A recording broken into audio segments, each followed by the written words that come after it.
Hi ಎಲ್ರಿಗೂ ನಮಸ್ಕಾರ. ನಾನು Bindu. Welcome back to my channel. ನಾಳೆ ತಿಂಡಿಗೆ ಏನು ಮಾಡಬೇಕು ಅಂತ ಯೋಚನೆ ಮಾಡ್ತಾ ಇದ್ದೀರಾ? ಸಿಂಪಲ್ಲಾಗಿ ರುಚಿಯಾಗಿ ಕಡಿಮೆ ಸಮಯದಲ್ಲಿ ರೆಡಿಯಾಗುವ ವಾಂಗಿಭಾತನ್ನ ಮಾಡಿ. ನಾನಿವತ್ತು ಕುಕ್ಕರಲ್ಲಿ ವಾಂಗಿಭಾತನ್ನ ಮಾಡ್ತಾಯಿದ್ದೀನಿ. ಅದಕ್ಕೆ 3 ಬದನೆಕಾಯಿನ ಕಟ್ ಮಾಡಿ ಇಟ್ಕೊಂಡಿದ್ದೀನಿ. ಸ್ವಲ್ಪ ಗೋಡಂಬಿ, ಕೊತ್ತಂಬರಿ ಸೊಪ್ಪು, ಅರಿಶಿನ ಹಾಗೂ ಮೆಣಸಿನ್ಕಾಯಿ ಪುಡಿ, 1 ಟೊಮೊಟೊನ ಉದ್ದ ಕಟ್ ಮಾಡಿ ಇಟ್ಕೊಂಡಿದ್ದೀನಿ, ಶುಂಠಿ ಬೆಳ್ಳುಳ್ಳಿನ ಜಜ್ಜಿಟ್ಕೊಂಡಿದ್ದೀನಿ, ಹುಣಸೆ ಹಣ್ಣಿನ ರಸ, 2 ಈರುಳ್ಳಿನ ಉದ್ದ ಕಟ್ ಮಾಡಿ ಇಟ್ಕೊಂಡಿದ್ದೀನಿ, ಎಣ್ಣೆ ಹಾಗೂ 1 ಲೋಟ ಅಕ್ಕಿ, ಜೊತೆಗೆ ವಾಂಗಿಭಾತ್ ಪುಡಿ, ಸಾಸಿವೆ ಹಾಗೂ ಕರಿಬೇವು.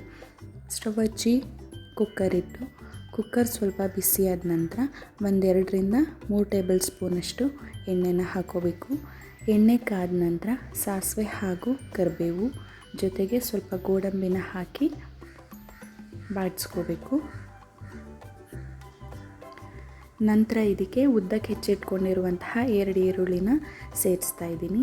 ಈರುಳ್ಳಿನ ಹಾಕಿ ಸ್ವಲ್ಪ ಕೆಂಪಗಾಗುವವರೆಗೆ ಬಾಡಿಸ್ಕೋಬೇಕು. ನಂತರ ಇದಕ್ಕೆ ಉದ್ದಕ್ಕೆ ಹೆಚ್ಚಿಟ್ಕೊಂಡಿರುವಂತಹ 2 ಟೊಮೊಟೊನ ಹಾಕ್ತಾಯಿದ್ದೀನಿ. ಇದ್ರ ಜೊತೆಗೇ ಸ್ವಲ್ಪ ಉಪ್ಪನ್ನು ಸೇರಿಸ್ತಾ ಇದ್ದೀನಿ. ಹುಳಿ ಟೊಮೊಟೊ ಆಗಿದ್ದರೆ ಒಂದೇ ಸಾಕು, ಇಲ್ಲಾಂತಂದರೆ 2 ಟೊಮೊಟೊನ ಹಾಕ್ಕೊಳ್ಳಿ. ನಂತರ ಇದಕ್ಕೆ ಕಟ್ ಮಾಡಿ ಇಟ್ಕೊಂಡಿರುವಂತಹ ಬದನೆಕಾಯಿನ ಹಾಕೋತಾ ಇದ್ದೀನಿ. ಇದು ಬಿಳಿ ಬದನೆಕಾಯಿ, ಇದನ್ನು ಮೈಸೂರು ಬದನೆಕಾಯಿ ಅಂತಲೂ ಸಹ ಕರೀತಾರೆ. ಮನೆಯಲ್ಲಿ ನೀಲಿ ಬದನೆಕಾಯಿ ಇದ್ದರೆ ಅದನ್ನು ಸಹ ಉಪಯೋಗಿಸ್ಕೋಬೋದು.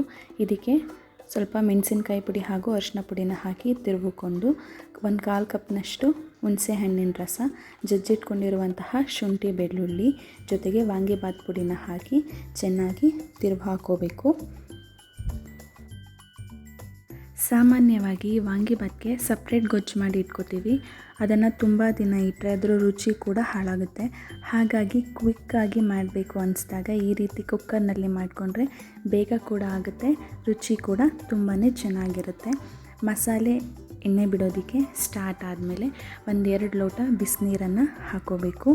ನಾವು ಪಲಾವ್, ಗ್ರೇವಿ, ಸಾಂಬಾರು ಏನೇ ಮಾಡಬೇಕಾದ್ರೂ ತಣ್ಣೀರಿಗಿಂತ ಬಿಸಿನೀರು ಉಪಯೋಗಿಸಿದ್ರೆ ರುಚಿ ಕೂಡ ಇನ್ನೂ ಜಾಸ್ತಿ ಆಗುತ್ತೆ.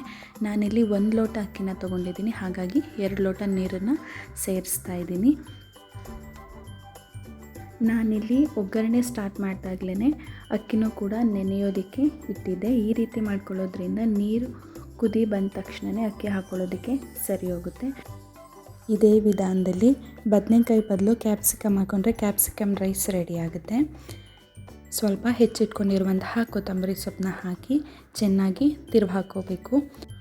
ನಾವು ಅಕ್ಕಿ ಹಾಕಿದ ತಕ್ಷಣವೇ ಕುಕ್ಕರ್ ಲಿಡ್ನ ಕ್ಲೋಸ್ ಮಾಡಬಾರ್ದು. ಈ ರೀತಿ ಮಾಡಿಕೊಂಡ್ರೆ ಮೇಲೆ ನೀರಿರುತ್ತೆ, ಕೆಳಗಡೆ ರೈಸ್ ನಿಂತ್ಕೊಳ್ಳುತ್ತೆ.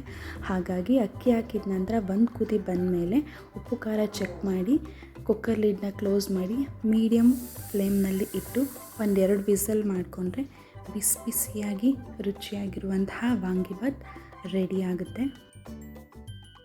ನೋಡಿ, ಮೇಲೆ ಸ್ವಲ್ಪ ಕೂಡ ನೀರು ನಿಂತಿಲ್ಲ, ಅನ್ನ ಕೂಡ ಉದುದ್ರಾಗಾಗಿದೆ. ಅನ್ನ ಹಾಗೂ ಬದನೆಕಾಯಿ ಪರ್ಫೆಕ್ಟಾಗಿ ಬೆಂದಿದೆ.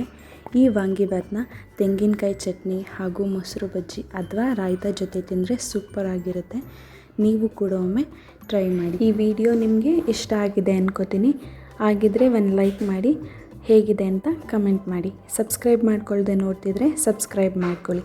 ನಿಮ್ಮ ಫ್ರೆಂಡ್ಸ್ಗೂ ಸಹ ಶೇರ್ ಮಾಡಿ. Thank you for watching.